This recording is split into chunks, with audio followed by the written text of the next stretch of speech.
Welcome back again.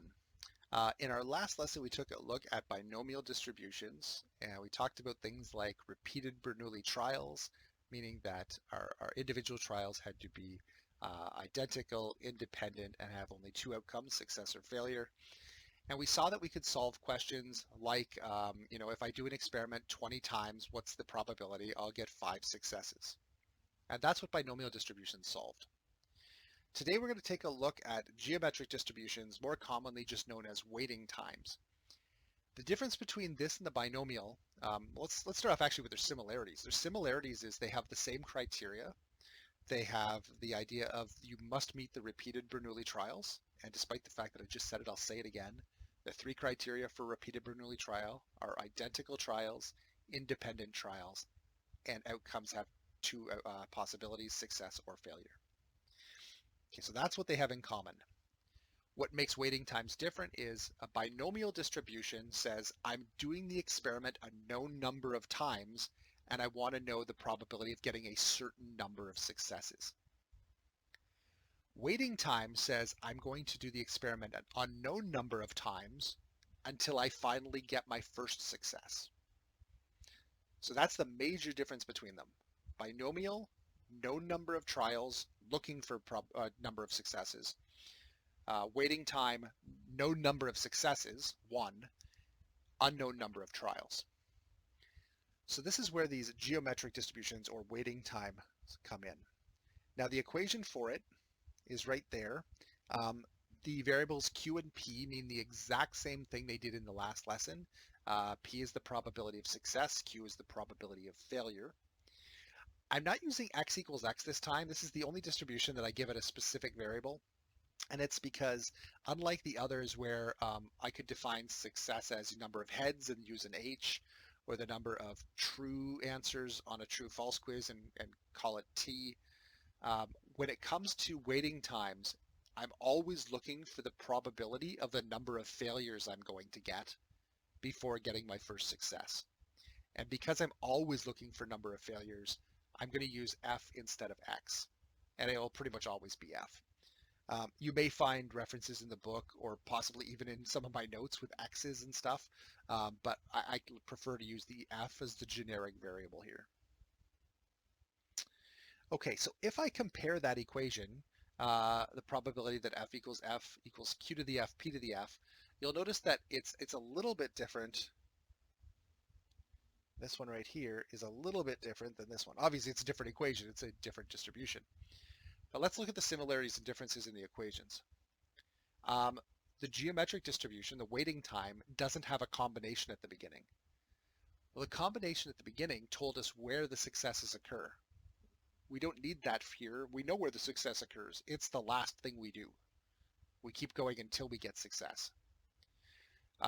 We had in the equation yesterday, P to the exponent X, probability of success to the number of successes. Here we don't have an exponent on P because we only have one success. We know that already. And then we had number of probability of failure to the number of failures, and that's actually pretty similar, although we changed the variable on it. So this equation really just says probability of failure to the number of failures, and then probability of success because we finished that stream off with one single success. It doesn't need an exponent because there's only one of them.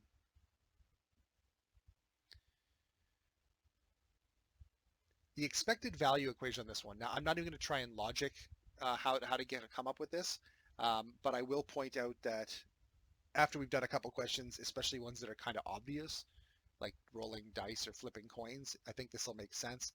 The expected number of failures for a waiting time is going to just equal Q over P, so the probability of failure over the probability of success. Now, I do want to point out that there's a little bit of a trick to answering questions that have this, and you have to watch the wording. So if, for instance, I say, how many times would you expect to roll a dice before rolling your first 5? If I use this equation, I'm going to be off by a little bit. And the reason for this is because it tells me my number of failures. And if I'm looking for the number of trials I had to do, that should always be my number of failures plus 1. So I've mentioned that here in this little line. The total number of trials has to be the expected number of failures plus 1. Now, the question may ask, how many failures would you expect to make before you get your first success? In which case, then it's just the expected number of failures, the Q over P. So be careful you're paying attention to whether you're being asked for the expected number of failures or the expected number of trials. Trials is failures plus 1.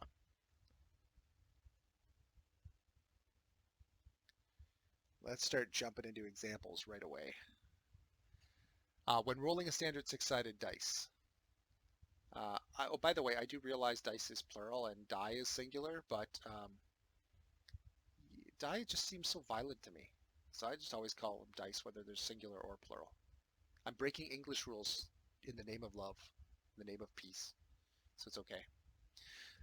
Okay, what is the probability that the first 5 that you'll roll is on the 4th roll? Okay, so again, I want you to think of it this way. If you have a success on your 4th roll, that means you failed, succeeded, which means what we're really being asked to find here is the probability that we have 3 failures. Not the probability of 4, the probability of 3 failures. So the probability that failures equals 3, again, pretty easy equation. It's just, I could literally write this out as Q times Q times Q times P because I have 4 independent events. But I could just write that as probability of failure, which is 5 and 6 to the exponent 3, and then 1 and 6 for my 1 probability of success. Pretty easy. So now I just punch that into my calculator. 5 to the exponent 3 divided by 6 to the exponent 4. Once I hit the right button on my calculator, 5 to the exponent 3 divided by 6 to the exponent 4. And I get out 0.096 or about 9.6%. Okay. What is the probability of getting a 5 in the first 3 rolls? Again, I want you to think about how you'd approach this one. This one actually is a little bit tricky, and I'll show you why in just a moment. But if I have a probability of 5, or sorry, I'm looking for the probability I get a 5 in my first 3 rolls, that's really saying that I can have no failures, or I could have 1 failure, or I could have 2 failures. If I have no failures, I get it on my first roll. If I have 1 failure, I get it on my second roll. And if I have 2 failures, I get it on my third roll.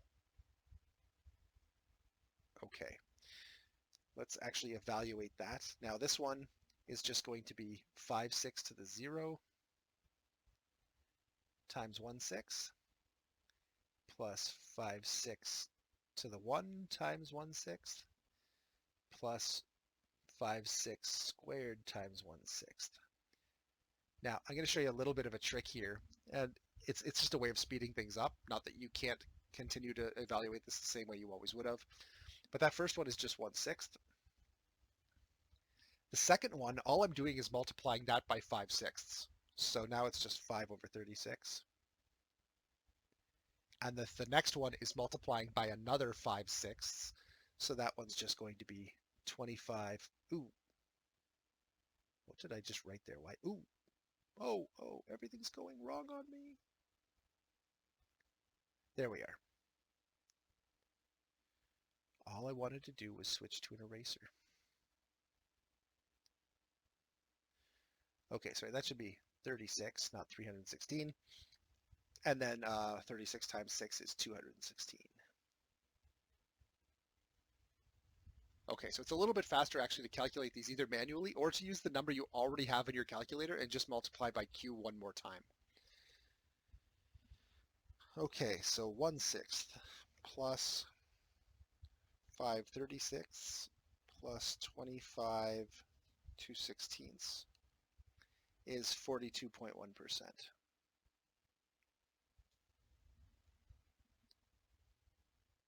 Okay, 42.1%. I think that's good. We've got an answer. Now, just before we go on, does anyone see another way we could have solved this one? Because I think it's not actually necessarily a waiting time problem. It's a binomial problem. If we're told we have 3 rolls and we want to know the probability of getting a 5, that would mean at least one 5. I'm just going to make a little note over here. This is the waiting time. I could do this is a binomial. I should get the same answer if I do it right, but let's just figure out the logic here. This really says I'm doing 3 rolls. What's the probability I get at least one 5? So the probability that I get success greater than or equal to once is equal to 1 minus the probability I get success 0 times. Or in this case, rolling a 5, whatever you want to call that. Okay, so if I do that, I get 1 minus probability of success would be, well, 3 trials, choose 0. And the probability of success is 1 in 6 to the 0 and 5/6 to the exponent 3. Sorry, 2, 3, 3. 3 trials, right? Okay, so when I work that out in my calculator, that's 100% minus 5 divided by 6 to the exponent 3. And that is 57.9%.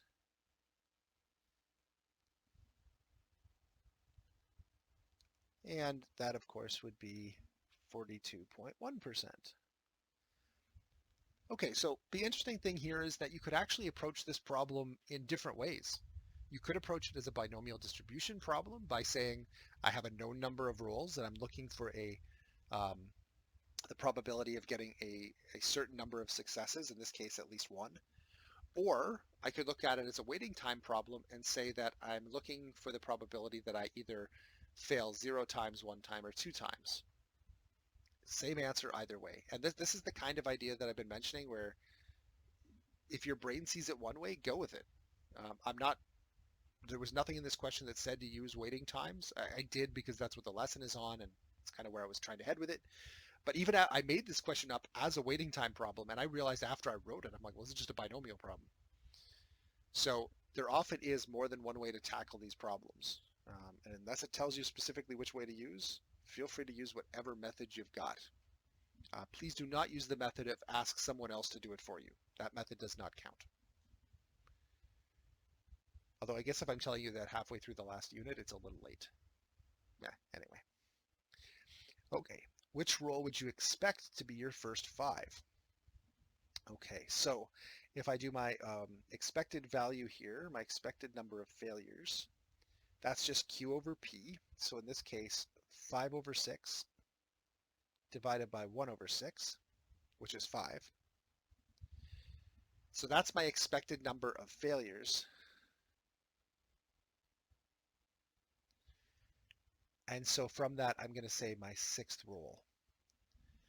Now, where this becomes, I think that makes sense.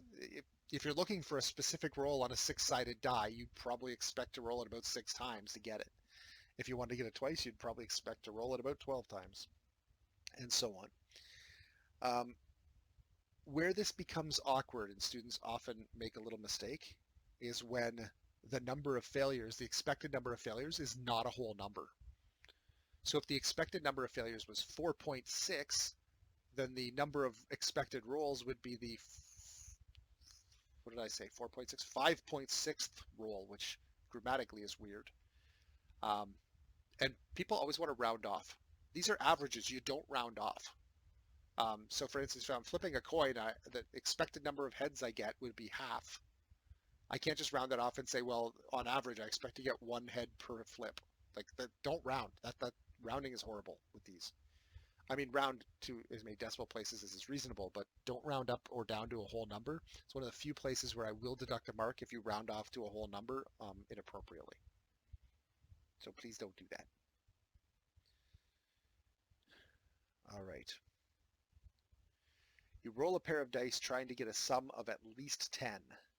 What is the probability that the first sum of 10 plus will occur on the 3rd roll?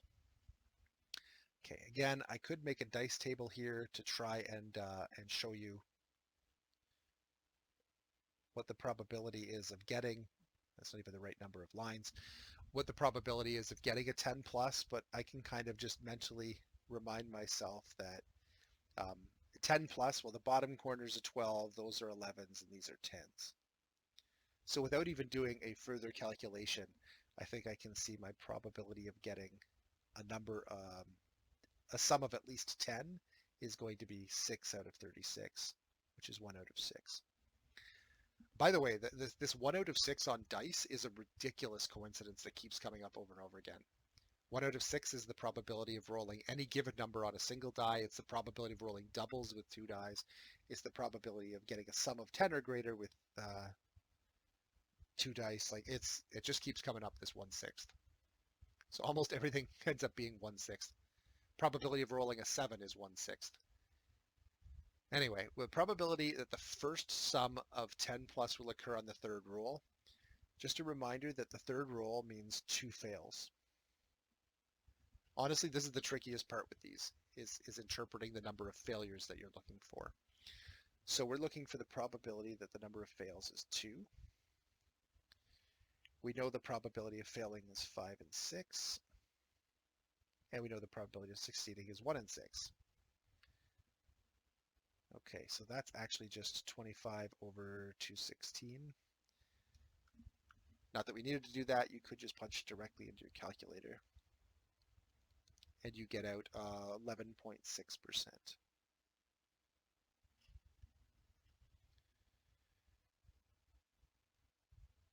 Okay, part B. How many times would you expect to have to roll the dice in order to get your first sum of 10 plus? Okay. So, oops. I don't want to start off with probability. I want to start off with expected value. Very, very different things. So my expected number of failures is going to be Q over P, in this case 5/6 over 1/6, which, hey, look at that. Exact same answer as we got for the last example. And the reason for that is because that 1/6 keeps coming up again. So that's 5 failures.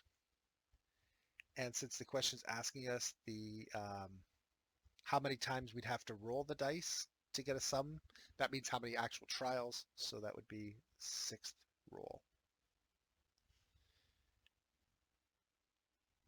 Make sure you're really obvious about this when you're answering your questions, because mathematically solving E and F gets you 5, but that's not the answer to the question. The question is 6. All right, one more to finish things off. In a game, which I made up, a person flips a coin repeatedly until they finally flip a head. When they do so, they win n squared dollars, where n is the number of flips that they made.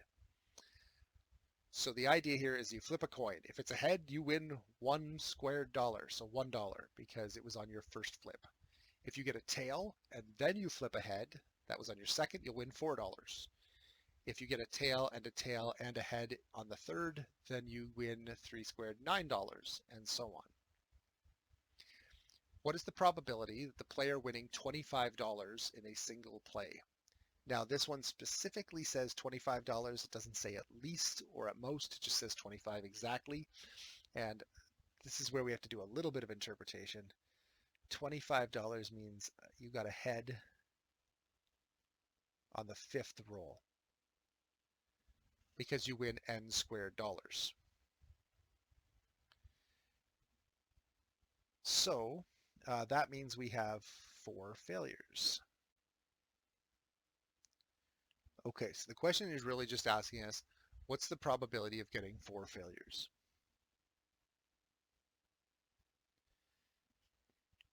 And since each of our outcomes is 50-50, the probability of failing, so not getting ahead, is 1/2 to the exponent 4, and the probability of succeeding is 1/2. That's it. Okay, so now the neat thing is getting heads on your whatever roll is just 1/2 to that number of rolls, because the number of failures plus the extra one just ends up being 1/2 to the exponent 5. So that works out to be 3.1% or 3.125% to be actually exact. That would be the exact value. Okay, now for part B and C. What is the expected number of flips you'd make in the game?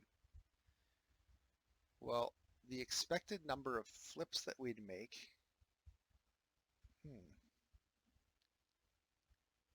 so the expected number, now I got to be careful. The F here stands for failures, not flips. Expected number of failures I'd make should be equal to Q over P, which is 1. Okay, so 1 failure would mean 2 flips. So on average, I'd win after 2 flips. What is the expected amount that the player would win per play? This is where it's going to get tricky. The reason for that, and I'm just going to point out now that a lot of students on a test would say $4. And the reason for that is that if you flip on average 2 flips, the winning amount for 2 flips is $4, so you'd expect to win $4 on average. But that's not quite true. Just to understand why that's true, or why that can't be used, I should say, I want you to think of a very simple game where if you roll a dice, I'm just going to kind of draw this off to the side because there's a little room here, and you roll 1, 2, 3, 4, 5, or 6, and if you get a 1, you get $0. If you get a 2, you get $0. If you get a 3, you get $0. If you get a 4, you get $0. 5, you get $0. 6, you get $1 million. The expected number that you would flip, or sorry, the expected number you'd roll if you rolled this dice 1,000,000 times would be 3.5. That's the expected roll. You have a 1 in 6 chance of getting a 1, a 1 in 6 chance of getting a 2, and so on. Now, there isn't even a prize for 3.5, which is the expected value. So I don't know how you determine the winning amount of it. But let's say that it was the same as the winning value for 3 and 4, since those are the closest two numbers. Then you would say the expected winnings of the game is 0, even though 1/6 of the time you win $1 million. I would say the expected winnings would be 1/6 of $1 million, which is like $166,000. Okay, so what we have to do with one like this isn't the expected number of trials. So this is basically a bed mass issue. I can't say the expected number of flips. How much does that win? I have to say how much do I win for all the different flips. So I'm just going to start this one. You'll notice I've left very little room there at the bottom to answer this, and there's a reason for that.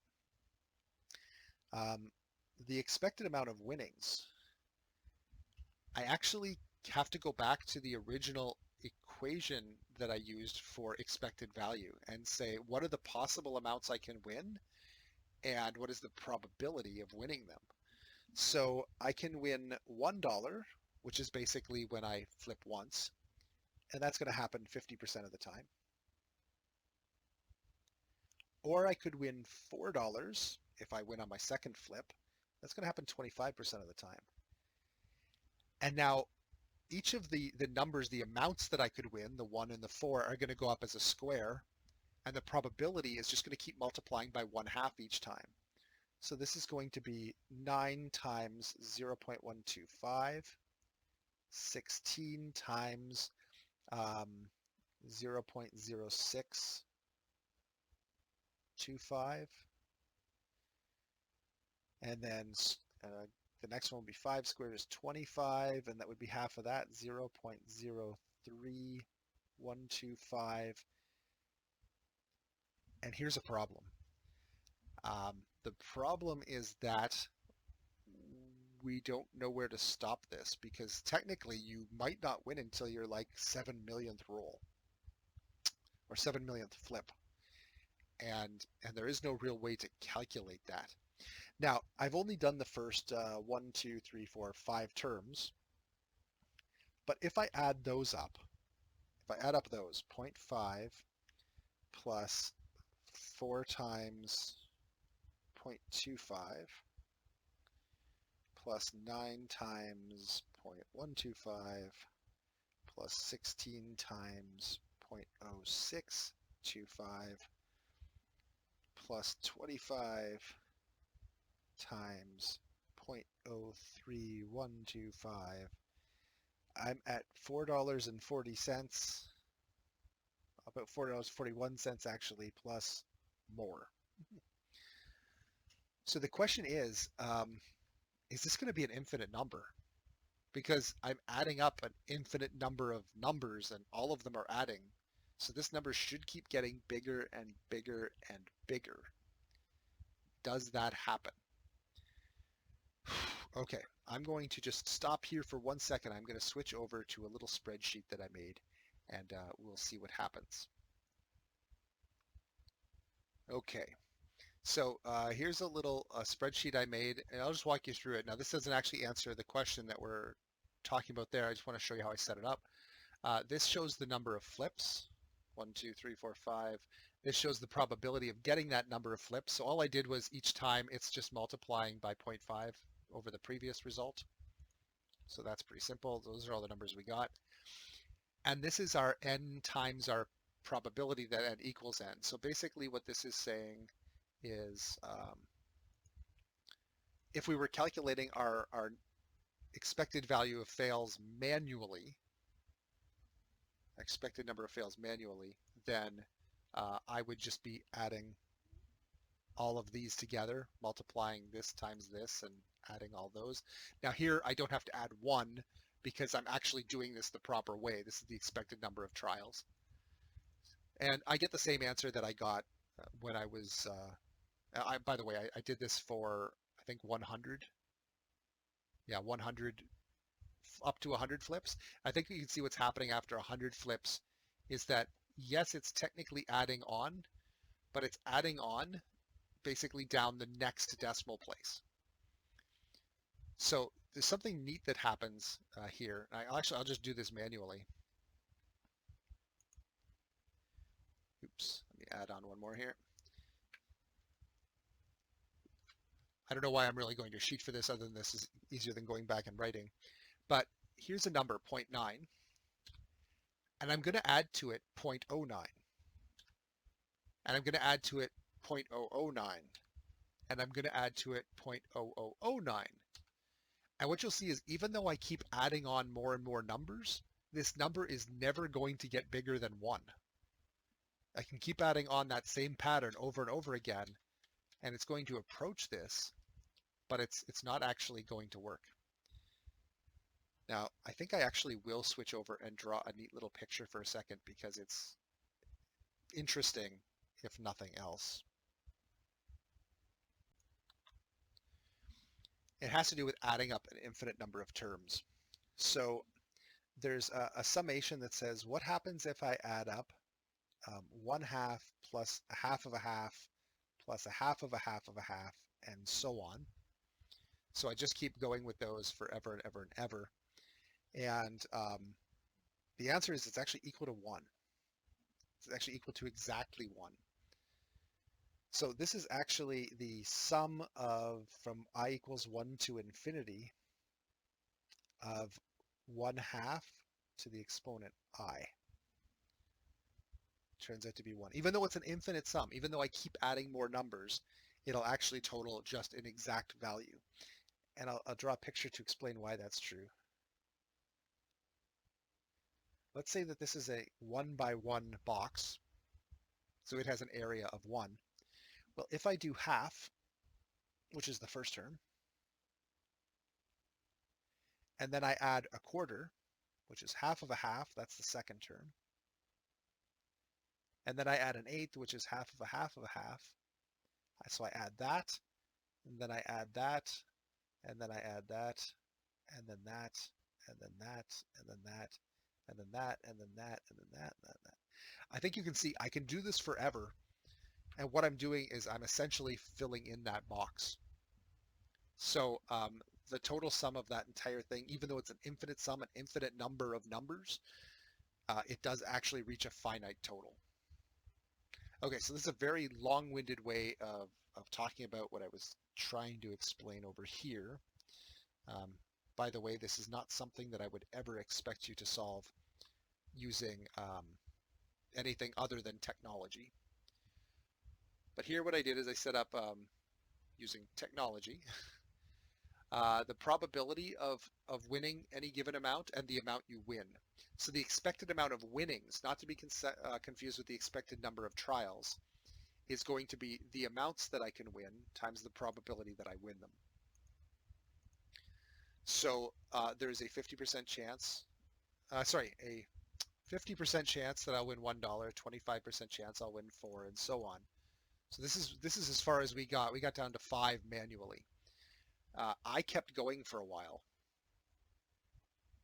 I went down to 100 terms. And again, what you'll notice is that after 100 terms, the amount that I'm adding to my winnings is 7.9 times 10 to the negative $27. So I'm adding a billionth of a billionth of a billionth of a penny at this point. And I can keep adding those billions and billions and billions of pennies forever, because what's happening is each time the amount I win goes up slightly. Honestly, the difference between 99 squared and 100 squared isn't that big, but the probability of winning it drops off to half of what it used to be. So ultimately, these numbers don't add up to anything. They're basically the equivalent of, oh, look at this. Excel actually corrected it for me. I said 0.999 repeating, and it said it's equal to 1 because it's so close. So what it's basically saying is I can keep adding 9s all day long. It's never going to make this any bigger than 1. And likewise, after I've hit 100 terms, this number's not getting any bigger. And it works out that my expected winnings is going to be $6. It's actually impossible to win $6 in any given trial because 6 is not a perfect square. But if I played the game a bajillion times, on average, I would win $6. Okay, I wanted to throw one of those in, an infinite sum question, because they do come up. And I just wanted to show you that sometimes we don't have the mathematical ability to actually do better than what we can do. So then, like in my real life, when I hit those questions, rather than give up, I just go over and try to solve it using a tool like Excel or Desmos or some other online solving tool. And honestly, Excel or a spreadsheet is a pretty powerful way of doing that. Okay, so we have answered the last question. The answer to it is 6. I could go back and write that down somewhere, but you can just note that that is the correct answer. And I think we're going to stop there. So now that we've taken a look at waiting times, realize that those are the same criteria as binomial distributions. The only difference is if you have a known number of trials and you want to know the probability of a certain number of successes, you got to use binomial. If you have an unknown number of trials and you're trying to figure out when you'll get your success, then you want to use waiting times or geometric distributions. Okay, I'll let you go try some problems. We'll come back tomorrow and we'll look at the binomials opposite. We'll see you then.